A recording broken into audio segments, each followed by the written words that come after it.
Connaissez-vous le Goncourt des animaux? Eh bien, ce prix existe bel et bien. Il est remis chaque année de chez Drouin, comme le Grand Goncourt. Et mon prochain invité est le lauréat de ce prix remis par la Fondation de Millions d'amis. Son odeur, après la pluie, le titre connaît un succès phénoménal en France. Vraiment un phénomène de bouche à oreille entre les libraires et les lecteurs. Pourquoi? Parce que c'est un récit à la fois intime, universel, qui raconte une grande histoire d'amour entre un homme et son chien, qui révèle aussi toute la beauté du monde. Voici mon entretien avec l'auteur Cédric Sapin-Defour. Cédric Sapin-Defour, bonsoir et bienvenue à 24/60. Bonsoir. Qu'est-ce que vous avez voulu raconter dans Son odeur après la pluie?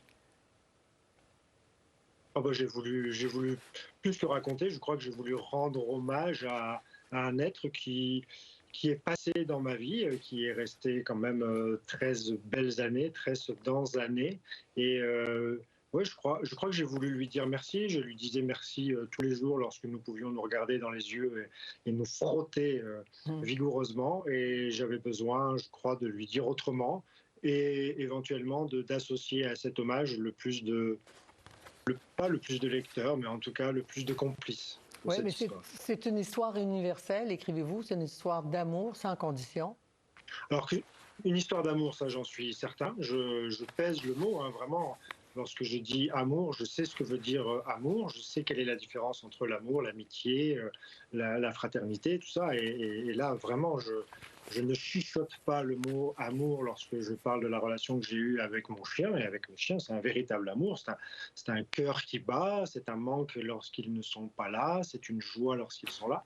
Donc oui, c'est vraiment une histoire d'amour. Après, euh, je m'aperçois évidemment, de par l'audience du livre depuis quelques mois en France, et j'espère aussi chez vous, je m'aperçois que la frontière entre l'intime, parce que alors moi vraiment c'est un récit qui est venu du fond de moi, du fond de mes souvenirs heureux et malheureux, du plus profond à l'os. Vraiment j'aime dire que j'ai écrit à l'os, donc très intime. Mais en fait la frontière entre l'intime et l'universel, elle est très fine. Très fine, et bon nombre de lectrices et de lecteurs me disent, mais finalement, Hubac, qui est le nom du chien de ce livre, et qui a été le nom du chien qui a parcouru mon existence, en fait, Hubac, c'est leur chien, ou c'est leur être aimé en tout cas. Et en plus, on peut s'identifier, quiconque aime ou connaît les chiens peut s'identifier, même un chat à la limite, ou même un être qui a passé dans notre vie. Vous écrivez de cette union, je n'attends rien et j'attends tout. Je crois deviner que cette histoire, comme les amours véritables, m'aura offert tout autre chose que ce que je n'imaginais trouver. Qu'est-ce que c'est cette autre chose, au fond? Je crois que c'est plein. Je pourrais vraiment faire une liste à la Prévert de tout ce que, Oui, il y a 300 m'a pages. apporté.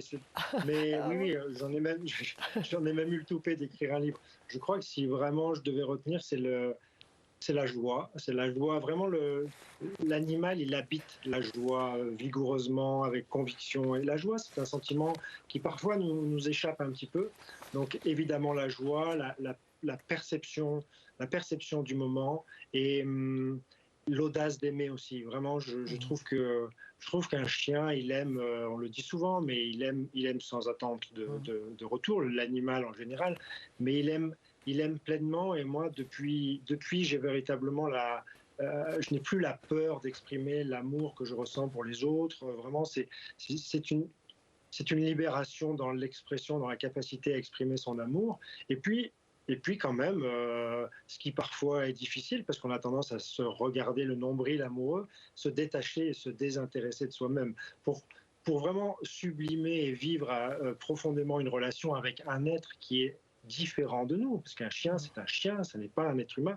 Il faut construire un langage et il faut essayer de se comprendre. Donc il faut se désintéresser un peu de soi, parce que tout de nous-mêmes n'est pas un recours pour comprendre l'autre. Et moi, je trouve cette relation mystérieuse tout à fait passionnante. Si la vie, c'est s'entourer de personnes que l'on comprend, qui sont nos clones, nos miroirs, bon, voilà, pourquoi pas. Mais aller vers l'autre, c'est vraiment la définition même de la relation, c'est-à-dire faire ce pas vers l'autre qu'on ne comprend pas tout à fait, qui n'est pas tout à fait comme nous, c'est diablement passionnant, je trouve. Passionnant, mais certains pourraient y voir quelque chose d'exagéré, juste de proclamer l'amour entre l'homme et son chien. C'est l'histoire de votre relation, au fond. Et en abordant le deuil est quelque chose de minimisé, de banalisé quand on perd un animal qui a traversé notre vie pendant 10, 13 ans et parfois plus. Et ça, vous nous aidez à comprendre que ce n'est pas si banal que ça, au fond. Non, non, moi vraiment, je ne me permettrai jamais, mais alors jamais de juger ou de mépriser l'expression d'un amour ou l'expression d'un accablement, d'une tristesse quand cet amour disparaît. Vraiment, quel qu'il soit. Je ne dis pas que tout doit se valoir, mais je ne comprends pas tout à fait cette injonction permanente de classer, de mesurer, de hiérarchiser les amours, de définir des relations valables, légitimes, des amours qui méritent d'être exprimés en tant que tels. Moi, je ne suis pas très sophistiqué dans ma façon d'appréhender le monde. C'est-à-dire que si mon cœur bat lorsqu'un être est dans la même pièce que moi, s'il me manque lorsqu'il n'est pas là, s'il m'emplit de joie, si sa présence m'emplit de joie, c'est quelque chose que j'appelle de l'amour. Voilà. Et je suis assez heureux, même très profondément heureux, lorsque dans les rencontres en librairie, les lectrices et les lecteurs me disent que, non pas je les ai autorisés, hein, je ne suis le censeur de personne, mais ils ont reçu le livre comme une espèce de petite marche pour oser dire qu'il s'agit d'amour et pour oser exprimer aussi leur profonde tristesse lorsque leur animal disparaît. Et peut-être que d'écrire ce livre au sujet d'Hubac et sa relation avec vous, Hubac qui est décédé déjà en 2016, un livre paru en 2023 quand même. Est-ce que cela vous a permis de le faire revivre?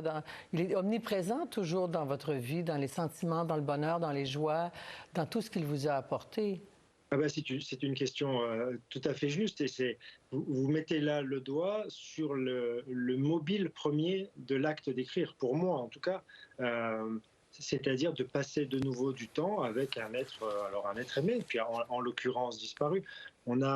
L'écriture, c'est une activité qui occupe beaucoup, qui prend beaucoup de temps, beaucoup d'énergie, donc autant choisir la personne. Moi, vraiment, écrire le livre, la première intention, avant de penser au récepteur de ce livre, c'était de passer de nouveau du temps avec mon chien et de m'offrir une ultime promenade avec lui. En même temps, c'est votre premier récit, je ne sais pas si on doit parler de roman, parce que c'est quand même biographique, c'est de l'intime, c'est votre vie pendant 13 ans avec ce chien. Vous êtes alpiniste, vous avez été professeur de sport, et ça m'amène à parler du phénomène entourant ce livre. Moi, je l'ai découvert par hasard en écoutant la radio en France l'été dernier, et depuis, c'est le bouche à oreille, semble-t-il, des libraires. Stock l'a publié un peu prudemment, sans trop faire de pub. Et là, on frôle les 250 000 exemplaires vendus. Vous avez 2 prix, dont le Goncourt des animaux. J'ignorais l'existence.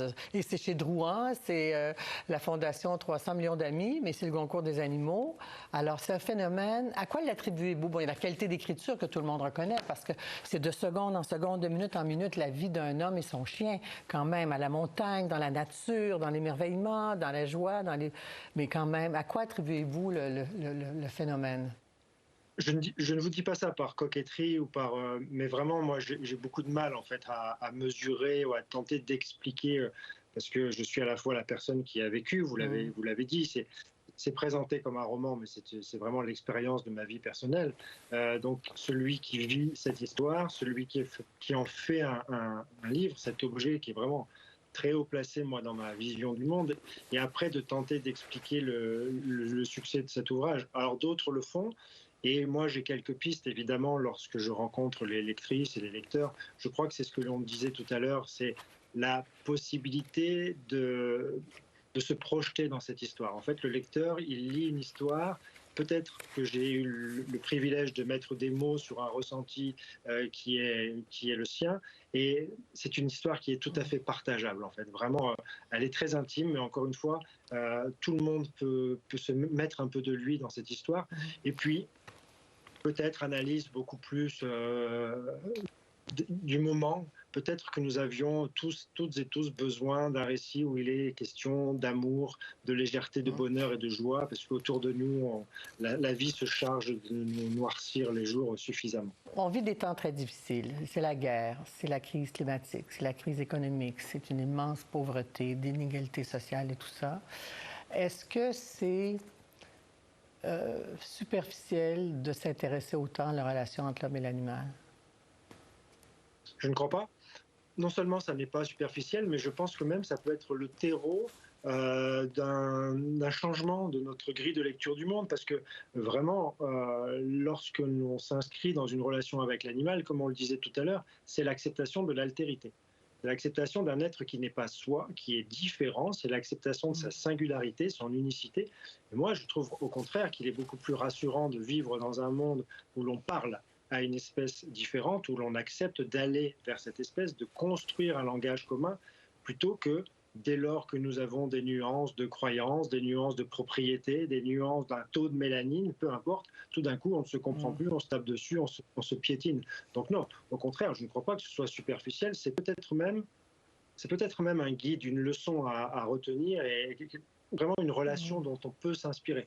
Pourquoi mettre tant d'énergie, d'amour et de compréhension pour aller vers l'autre lorsqu'il s'agit d'un animal, et dès lors que nous soyons un petit peu différents d'un être humain, tout d'un coup, c'est la méfiance qui l'emporte. Donc non, il n'y a rien de superficiel de mon point de vue.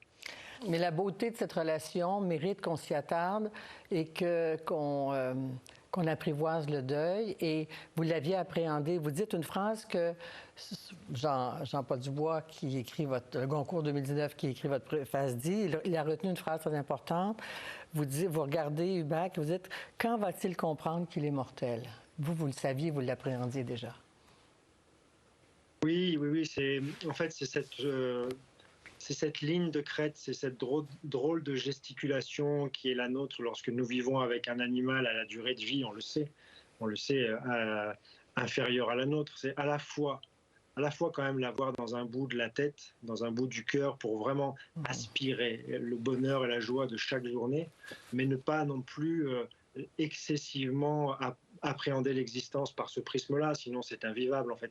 Donc c'est cette espèce de petite danse entre la perception d'une temporalité et d'une finitude singulière de l'animal, et quand même 13 ans, ça n'est pas rien dans une vie, hein. Donc aussi le laisser le temps agir, et ça c'est un équilibre qui est assez fin à trouver. Et en terminant, si vous voulez bien, on va parler de votre démarche très personnelle. Maintenant, vous avez adopté d'un refuge un chien, Loulou, et on est à l'approche des fêtes. Les gens vont donner des chiens en cadeau, ils vont les abandonner. Qu'est-ce que vous pouvez dire à ceux qui ne voient pas la très grande responsabilité que d'avoir un animal, d'avoir un chien, ou d'aller vers les refuges? En fait, c'est un drame absolu, mais là encore, c'est une dérive qui est liée à l'obnubilation que nous avons de nous-mêmes, c'est-à-dire que tout ce qui n'est pas vraiment nous-mêmes importe peu, et lorsque l'on a un animal face à nous, auprès de nous, quel qu'il soit, il faut quand même se rappeler que c'est un cœur qui bat, hein. Ce n'est pas simplement un système de poulies, de levier et d'une petite chose. C'est un des écueils de la relation à l'animal, c'est la réification. Autant parfois on déifie l'animal, on en fait peut-être un peu trop, excessif, et ça ne sert pas la cause. Autant on tombe aussi dans l'autre travers, c'est-à-dire de considérer l'animal comme une paire de baskets. On va s'offrir ça à Noël, et puis quand on s'en lassera, parce qu'on se lasse vite des choses, on s'en séparera. Et ça, c'est une absolue mauvaise lecture de ce qu'est un animal. Là-dessus, on va se laisser. Cédric Sapin-Defour, merci beaucoup d'avoir accepté notre invitation. Et bonne lecture à tous ceux qui auront trouvé le goût de le lire en nous écoutant ce soir. Merci infiniment. Merci à vous, infiniment. Merci à vous.